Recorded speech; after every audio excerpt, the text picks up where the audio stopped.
Saya setiap hari ini ngambil barang bekas, ya dibersihin terus nanti dijual. Ya aqua, botol-botol, kardus. Anak saya belum sekolah, masih umur 5 tahun. Tadi itu ngasih uang persenan katanya buat anak kecil. Kasih ya Pak. Salawat serta salam kita limpah curahkan kepada junjungan Nabi besar kita, Sayyidina wa Habibina wa Qurrati Ayunina wa Maulana Muhammadin sallallahu alaihi wasallam, juga pada seluruh keluarga, sahabat dan seluruh pengikutnya hingga akhir zaman. Hadirin wal hadirat rahimakumullah. Mari kita renungkan sebuah hadis Rasulullah sallallahu alaihi wasallam. Arba'atun man utiyahunna faqad utiya khairad dunya wal akhirah. Ada 4 perkara yang jika diberikan 4 perkara ini, maka orang itu akan mendapatkan kebaikan dunia dan akhirat. Apa 4 perkara itu? Yang pertama adalah qalban syakira, yaitu hati yang pandai bersyukur. Kita kadang bersyukur kalau dikasih rezeki, dikasih harta, dikasih sehat, syukur. Padahal syukur itu kita masih diberikan sakit, itu bersyukur. Kayak apa, nanti kita seumur hidup gak pernah sakit kayak Fir'aun. Maka kita diberikan sakit, kita bersyukur kepada Allah. Diberikan sehat, kita bersyukur. Diberikan rezeki dari Allah, kita bersyukur.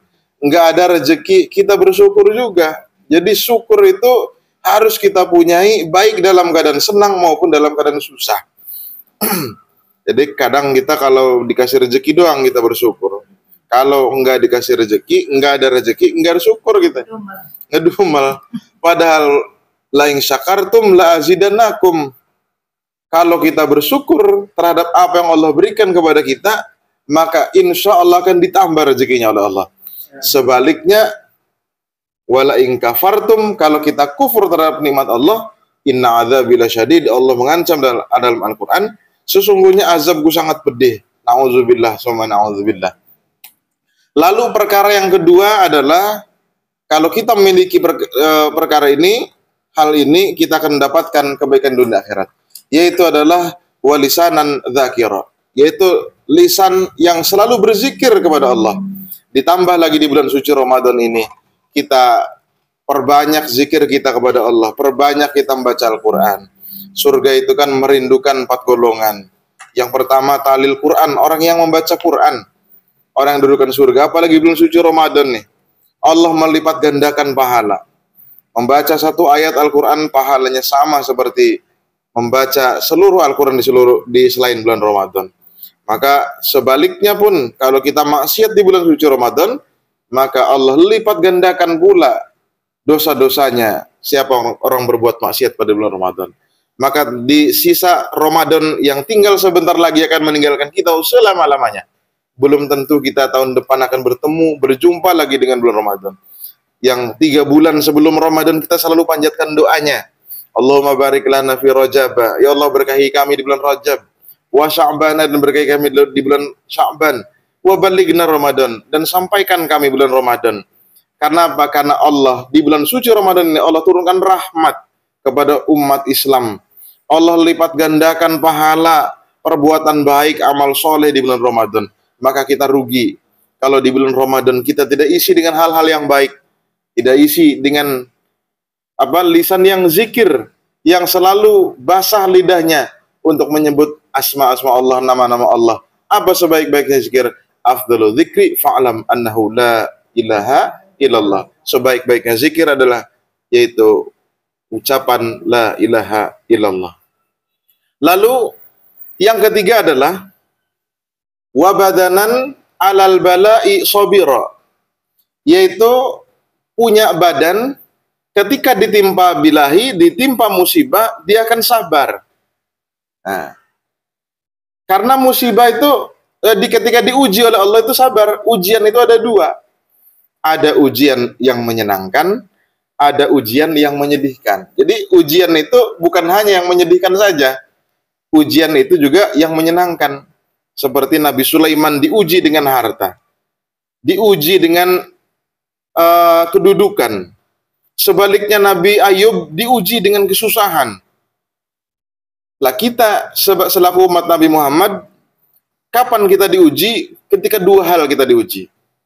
Ketika kita diberikan kedudukan, ketika kita diberikan harta, ketika kita diberikan kenikmatan oleh Allah. Bukan itu kenikmatan hakiki, sebetulnya adalah ujian kepada kita. Apakah kita bersyukur terhadap nikmat yang Allah berikan kepada kita, atau sebaliknya kita kufur terhadap nikmat yang Allah berikan kepada kita. Lalu yang terakhir adalah, sebentar lagi akan buka puasa. Yang terakhir adalah ketika orang ini diberikan perkara ini akan mendapatkan kenikmatan dunia dan di akhirat.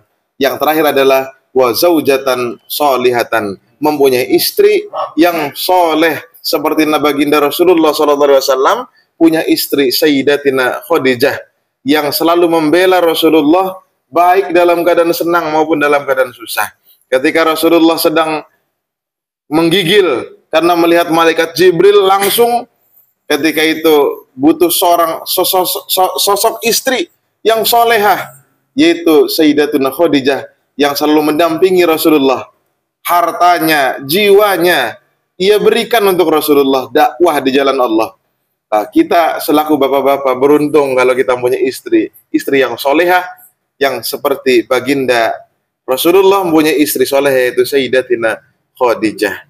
Kalau itu yang 4 perkara ini kita punyai, insya Allah baik di dunianya kita bahagia, di akhiratnya kita juga bahagia. Sebagaimana doa yang kita selalu panjatkan kepada Allah, Rabbana atina fid dunya hasanah wa fil akhirati hasanah wa qina adzabannar. Ya Allah, berikanlah kami kebahagiaan di dunia dan berikanlah kami kebahagiaan di akhirat dan jauhkan kami dari api neraka. Itu saja kultum singkat pada sore hari ini. Mudah-mudahan bisa kita renungkan dan kita bisa ambil pelajaran dari apa yang saya sampaikan. Kurang lebihnya mohon maaf. Wallahul muwaffiq ila aqwamit thoriq. Wassalamualaikum warahmatullahi wabarakatuh.